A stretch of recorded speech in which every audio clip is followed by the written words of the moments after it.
Step 3, optimize the H1 tag.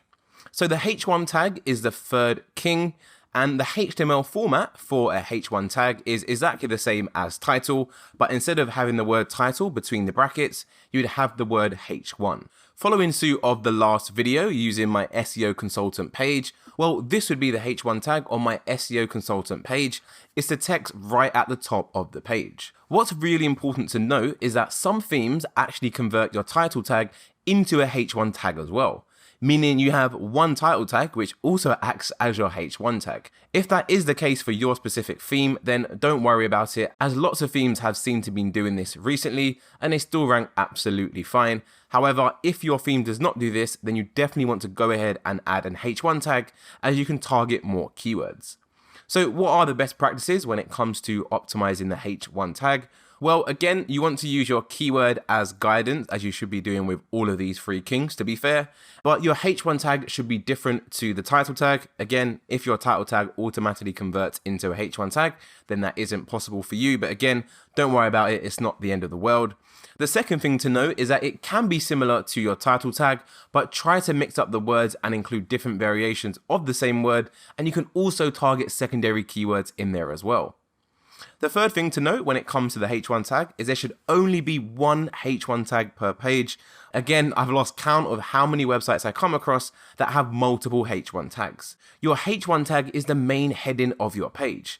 If you have multiple H1 tags on your page, then you're basically telling Google your page is about multiple things. You don't want to do that, so make sure there's one H1 tag per page on your website.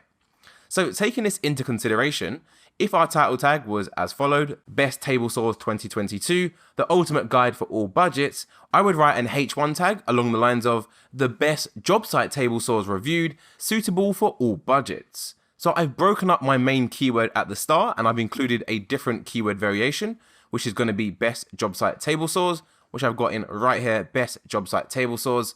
I've also got the word reviewed in there, which allows me to target these keywords towards the bottom, reviews on table saws. And again, I put the word budgets in there just because budget is a good keyword and it's related to cheap as well. So I hope that gives you more context on how these should be different from one another. So over to the real-time walkthrough. When it comes to updating your H1 tag, it's not possible to do it in the Yoast SEO settings, as we just done the SEO title and the URL. So when it comes to the H1 tag, what you need to do is go into the actual page. So let's click edit with Elementor on the page we are currently optimizing.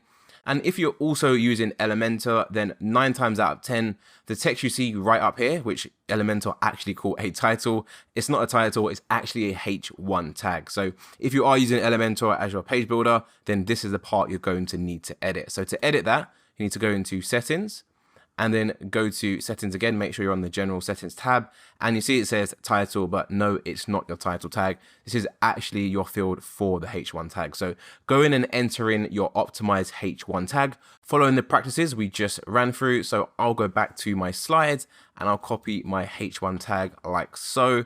Go in and copy it in like so, and then simply click update. And just like that, our H1 tag on our money page is now perfectly optimized. That's it for this one, and in the next video, I'll be showing you a really cool Google Chrome extension you can use that's completely free, and it allows you to check your free kings in literally just a few seconds. So thanks for watching, and I'll see you there.